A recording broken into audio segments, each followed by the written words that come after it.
I'm having trouble approaching this topic for reasons that will likely become obvious throughout the course of this video, or at least the first part. I haven't necessarily withheld this information over the lifespan of my channel thus far, but I haven't ever been this upfront about it either. But it seems like a good time to be upfront about this. It was about 3 years ago that I uploaded the first video that vaguely resembles what the Mighty Mander would eventually become. And we have this spectacular game to talk about in conjunction, but basically I want to talk about mental illness and mental health for a bit, and as a result this is not a very jokey joke sort of video, not as much as usual at least, so if that's not your jam, you can skip out on this video or check out another one on my channel or whatever you want to do, no hard feelings. Love y'all anyway, I promise.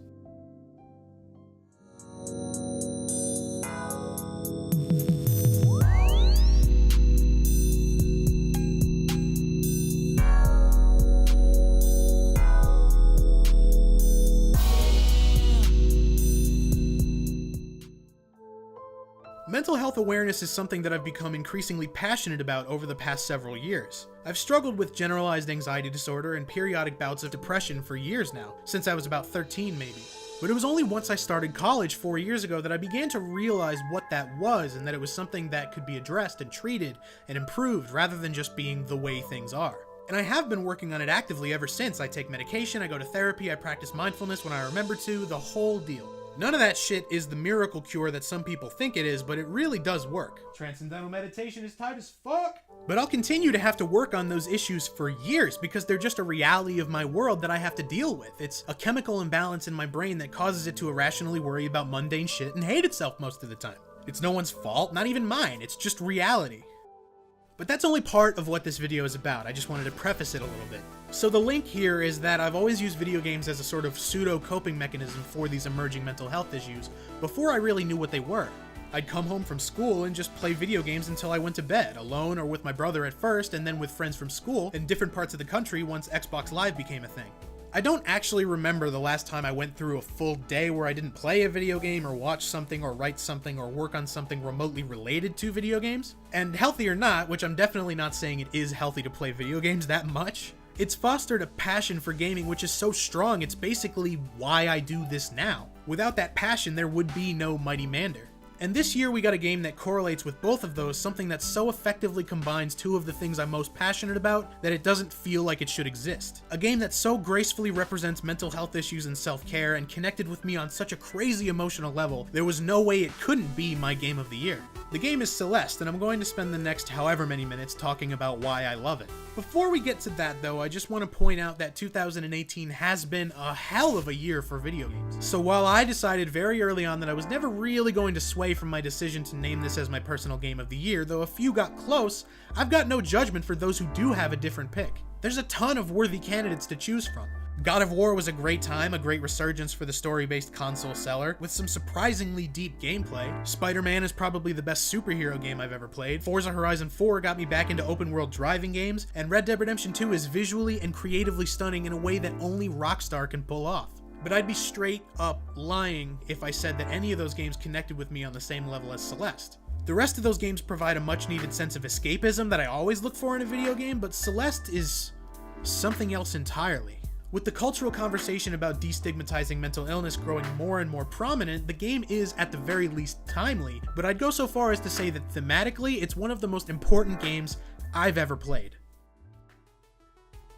Celeste is a game that came out in January of 2018. It was developed by Matt Makes Games under the leadership of Matt Thorson and Noel Berry. It's a 2D platformer with a very simple premise and a small but memorable cast of characters. In it, we play as a troubled young woman named Madeline as she attempts to climb the eponymous Celeste Mountain as a way to clear her head. Along the way, she meets a few friends, including a wise but brutally honest old woman, a friendly and pragmatic but slightly misguided man named Theo, a very determined little bird, there's some other birds, and a mysterious doppelganger.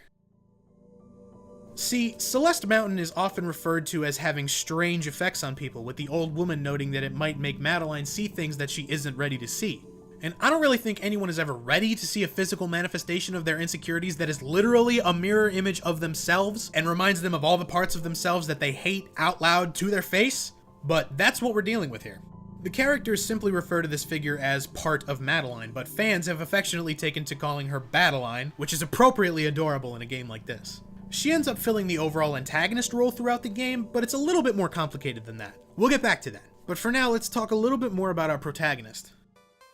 Now, my film professor from a couple years back once told us to avoid this word, but if I were to use one word to describe Madeline, it would most certainly be relatable. This professor thought that relatable was a cop-out word that film students use in their papers that doesn't really mean anything, which I understand from that angle, but I think that relatability is absolutely a thing, just a more subjective thing and not an objective point of quality. However, I think there are certain themes and experiences that are sort of universally relatable in a way, and I think that Madeline, with her insecurities, her self-doubt, and her desire to understand herself, certainly falls into that category. And I think that most people do experience those things to varying degrees. It is possible to feel depression without having depression as a condition, for example. I'm feeling the need to bring up a contrasting example right now, and Hellblade's Senua's Sacrifice is coming to mind. I don't know much about the game, but I do know its protagonist Senua experiences an intense, trauma-induced psychosis that informs most aspects of the game. And while I love the idea of exploring that in a game, as it's something that really isn't commonly done on that level, and I love the representation that can provide to people who've been through an experience like that, in the case of Senua's Sacrifice, I cannot truly call it relatable. But Madeline's panic attacks, anxiety being a pain in the ass, depression making life more difficult, I've been through that. I'm going through that. And to see it represented on screen in this way is amazing. I can't describe to you how good that felt. I'll give you an example. At one point later in the game, Madeline and Theo are sitting at one of their campfires, and in a series of optional dialogue trees, you can hear Madeline's explanation for what depression feels like. Feeling like you're at the bottom of the ocean, totally exposed but completely trapped, unable to breathe. It's something that everyone experiences differently, but it feels good to hear that presented in such a genuine way in this medium. It's a completely optional exchange, but it's such a great little encapsulation of the impact that a game like this can have. Speaking of games, Celeste still is one, and it is also, quite simply, one of the tightest platformers I've ever played, which admittedly isn't many, but enough for a solid foundation in the genre. It's all built around one central mechanic, a multi-directional dash move that's basically a double jump with a bit more oomph. In addition to some other rudimentary platformer stuff like wall jumping and climbing, the rest is all contextual, environmentally sensitive stuff that varies by level and uses that dash move in some incredibly clever ways. The game obviously gets harder as it goes as those obstacles get more complex, but each level also has its own unique difficulty curve as it introduces you to new obstacles and mechanics and lets you learn how they work. The design is simply superb. It never stops being fresh and interesting and finding new and cool ways of merging the story and theming with the gameplay and weaving it together into something truly special. For example, in the hotel chapter we meet Mr. Oshiro. Mr. Oshiro ran the Celestial Resort Hotel, which due to circumstances beyond control was closed down, with Mr. Oshiro being the only one who stayed behind. He's now a ghost who spends the chapter obsessing over getting Madeline to stay in the hotel to the point of self-destruction. The main platforming obstacle in this chapter is this amorphous red and black mass all over the hotel, and for a majority of the stage, we don't really know what it is or where it came from, not that one really questions that when playing a platformer. But toward the end of the stage, we see Mr. Oshiro while he's in the middle of berating himself, and with each self-deprecating sentence comes a new piece of that mass. So you've just spent the last hour or so dodging the projections of a man's inner demons and wading through the depths of self-doubt. It's heavy stuff, but that's what makes it one of the most memorable parts of the game.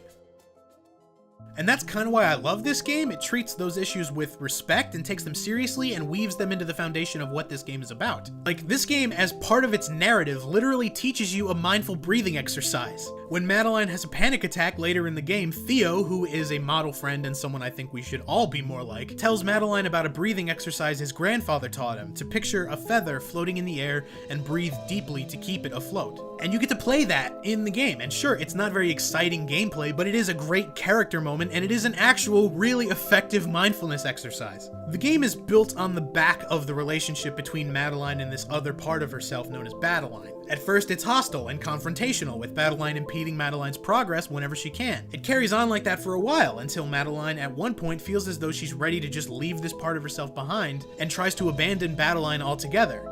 But that's just not how it works. You can't abandon a part of yourself. You have to take it with you, no matter how much you hate it or think you do. You have to embrace it, every part of yourself. And the act of doing so just might lead you to what you're looking for. Just not how you might expect it. It does for Madeline, it can for me, and it can for you. There is a point where Madeline and Badeline realize this and start to work together, and it comes right before the end of the game. And it makes a change to the gameplay in the final chapter that I will not give away here for the sake of you who have yet to play this game. It's a simple change, but one that pretty much encapsulates everything this game is trying to say. Like, the gameplay does that. It's amazing. Speaking of gameplay, I feel like I've already said my piece on it. The controls are super tight, the environments and visuals are breathtaking, and the mechanics are simple enough in concept that they're relatively easy to approach as a player, but mastery of each of those mechanics is super satisfying and not something that can be achieved easily. And I've played through this game twice, but there's still a bunch of content that I haven't been able to get to yet, like I haven't beaten any of the B-side levels, which you find in a tape hidden at the end of a particularly tricky stage in each level. I haven't gotten every single strawberry, which are the coolest little collectibles scattered throughout the game. And I haven't opened the door to the Mountain Core epilogue level yet, but I look forward to eventually completing all of that, and that doesn't sway me at all. This is one of my favorite recently released games going back a fair bit. And Lena Raine's soundtrack is a masterpiece from start to finish. It is now one of my favorite soundtracks ever put on a game, I think. It's amazingly composed music, and I love listening to it, but it ends up going deeper than that. Celeste goes through a lot of tonal shifts over the course of its narrative. It's melodic, it's uplifting, it's epic, it's tense, it's ominous, it's gloomy, it's inspiring. And the soundtrack goes beyond simply keeping up with those tonal shifts. A lot of the time, it's the fuel for the fire. It's the emotional linchpin for certain sections and moments in the game. With no real voice acting, the music has to carry a lot of tonal weight, and it never falters. And while the rest of the sound design is impeccable, very informative, and super stylish and cool, the sound when you collect a strawberry comes to mind immediately. The soundtrack is the centerpiece, and that main theme is just spectacular. Celeste is an encouraging and reassuring game. It's tough as nails as a platformer, but it never shames you or punishes you for struggling. It picks you up, brushes you off, and pushes you to keep going. It reminds you that optional challenges are just that, optional, and that you should only do as much as you're comfortable with and feel you're able to do while still challenging yourself. It tells you to be proud, not ashamed of your death count, because it means you're trying, and that's just awesome. This is a game about self-acceptance. It's a game about being kind to not only those around you, but also to yourself. Even the parts you sometimes wish didn't exist. It helped me realize what I said before, that no matter how much you hate it or how hard you try, you can't neglect a part of yourself to make it go away. You have to accept it and learn to coexist with it. It's a game about perseverance, about dealing with failure, and about making peace with your mistakes. It's about making amends and moving forward, about embracing who you truly are. And it's also tightly wrapped up in this endlessly charming story about climbing a mountain.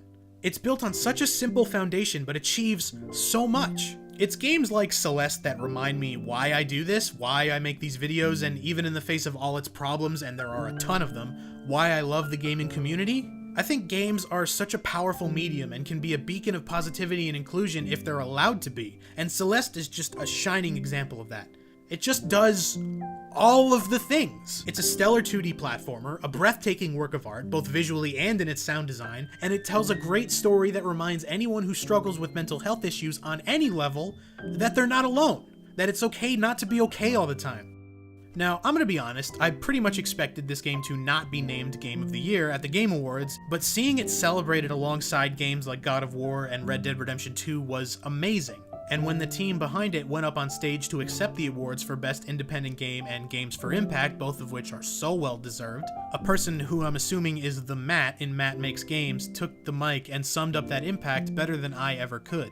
He said, "If Celeste has helped you come to terms with mental illness, you deserve credit for that. That change came from inside of you, and you're capable of a lot more." It's a true statement and a beautiful statement, but it never hurts to have someone or something to remind you of just how much it is that you're capable of. So I guess I'll end this video by just turning that sentiment around and by just saying thank you to the incredible group of people who made such a wonderful game. And thank you for watching this video. I say this all the time, but I want each and every one of you watching this to know just how much I appreciate your viewership. Your view, your like, your subscribe, your follow, your share, your message in the chat on Twitch. It all means the world. I hope you have a fantastic holiday season and new year. You deserve that and so much more. As always, I've been the Mighty Mander, and I'll see you all in 2019. Peace out, my friends.